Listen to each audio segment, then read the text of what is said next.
Eu pedi a palavra porque eu queria jogar aqui uma pergunta que a gente pode discutir, né? Que vem um pouco ali do 7 de setembro, as ruas lotadas, milhões de pessoas nas ruas pedindo o respeito à Constituição, pedindo que o presidente Bolsonaro ajudasse que as ferramentas de freios e contrapesos da nossa República funcionassem. Logo depois veio a carta do presidente Jair Bolsonaro, que muita gente viu como um recuo, muita gente viu que não, que foi uma carta de um estadista tentando apaziguar, porque realmente se o país entra em chamas, em caos, seria muito ruim para o Brasil.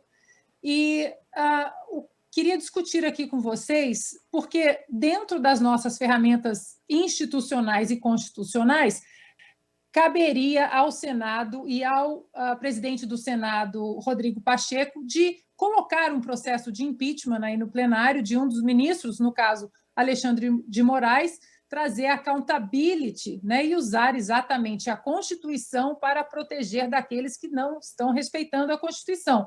No entanto, nós não temos visto isso. A última peça do processo de impeachment que foi colocado para o Rodrigo Pacheco, muitos juristas disseram que não era uma peça muito robusta. Será que agora, diante disso, não seria mais uma oportunidade para o presidente Jair Bolsonaro colocar aí uma peça robusta, bem estruturada, de impeachment do ministro Alexandre de Moraes? Vocês acham que isso aí não mostraria também mais uma vez que ele quer ficar dentro das quatro linhas da Constituição, mas que quer proteger o bem mais sagrado de qualquer nação, que é a sua Constituição? O que vocês acham? Ana, eu acho que é um ótimo ponto, né? Inclusive, eu participo de alguns grupos de bastidores, né, de direita em WhatsApp, que eu já acho que daqui a pouco podem ser qualificados como é que é, milícia digital. Então a gente fica até com medo. Nesses grupos eu percebo claramente uma divisão. Tem gente que acha que o presidente tem culpa no cartório por ter inflamado os ânimos e dado a entender que ele iria agir de alguma maneira para conter, né, na prática, esse avanço do Estado policialesco, e que tudo isso deu em nada até hoje. E, na verdade, a história do acordo seria para boi dormir, né? Seria uma rendição e não um acordo. Eu quero crer que o presidente levou em conta isso que você mencionou, né, o risco de uma convulsão.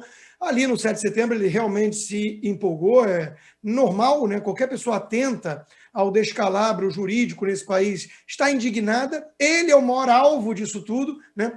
Ele viu o apoio maciço ali de uma parcela expressiva da população e se empolgou, né? No calor do momento, como ele colocou depois. Mas o desafio é sempre o day after, né? O que fazer num dia seguinte a um ato mais drástico, né? E acho que ele levou isso em conta e tentou apaziguar, pensando sim no país. Mas aí a gente viu que não serviu de muita coisa. Então, o que está colocado na mesa como alternativa? Essa é a pergunta de 1 milhão e que tem tirado o sono de muita gente.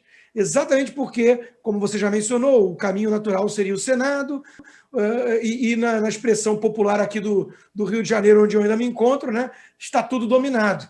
Então, quando a gente olha e fala, bom, mas a resposta tem que vir do próprio sistema que está, aparentemente, ao lado, né, dos verdadeiros golpistas tentando derrubar o presidente e passando pano ou até elogiando, agindo como cúmplice desse arbítrio todo, fica difícil você imaginar de onde poderia sair uma solução institucional, né? E é por isso, na minha visão e no meu entender, que cada vez mais gente que não tem como perfil, como estrutura, o radicalismo, o fervor revolucionário, cada vez mais gente apoia medidas, né, chamadas radicais, desesperadas. Não, artigo 142, alguma coisa, os militares, cadê? Ou então vão perdendo as esperanças. Acabou, realmente perdemos o jogo e o Brasil vai virar realmente um Estado aí policialesco. Eu acho que a sua provocação aqui ela é muito bem-vinda, porque, como o presidente vem alertando que ele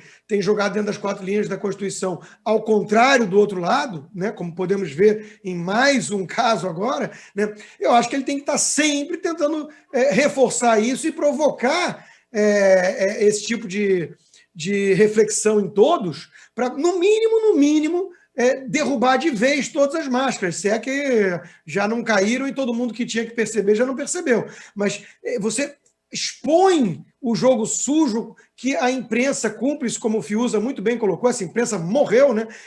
Ela tenta dar uma aura de legalidade. Eu já disse em outras oportunidades que muito pior do que o radical bolchevique lá, o MTST que invade, o outro que vem pregando um monte de barbaridade, muito pior hoje em dia é o jornalista que vai lá com a cara lavada, sem ruborizar, repetir, né, que existe o funcionamento natural, sim, das instituições no nosso país hoje. Você pode discordar, realmente tem algumas polêmicas jurídicas, não, mas vamos... Esse, para mim, hoje é o grande inimigo. Então, o presidente agindo dentro dessas 4 linhas, com uma provocação dessas que ele tem direito, a AGU preparando algum tipo de trabalho e tudo, ele vai conseguir, no mínimo, né, tirar dessa zona de conforto essa turma que está agindo à base da canelada e fingindo que está agindo à base da canetada constitucional. E para encerrar esse nosso primeiro tema, um comentário rápido, eu não tenho expectativa positiva nenhuma em relação ao presidente do Senado, Rodrigo Pacheco, muito menos agora que ele está se preparando para ser candidato à presidência da República pelo PSD, né? Está saindo do DEM para o PSD, partido do Kassab. O Rodrigo Pacheco, a gente sabe disso, ele não vai abrir nenhum processo de impeachment de nenhum juiz do STF, isso não vai acontecer, infelizmente não vai acontecer. Eu sempre digo aqui que Davi Alcolumbre me deu apenas uma alegria, foi quando impediu a eleição para a presidência do Senado do Renan Calheiros. Eu posso dizer que o Rodrigo Pacheco só me deu uma alegria até agora, só fez um benefício para o país, que foi impedir a eleição da Dilma Rousseff para o Senado. Por enquanto, nada além disso.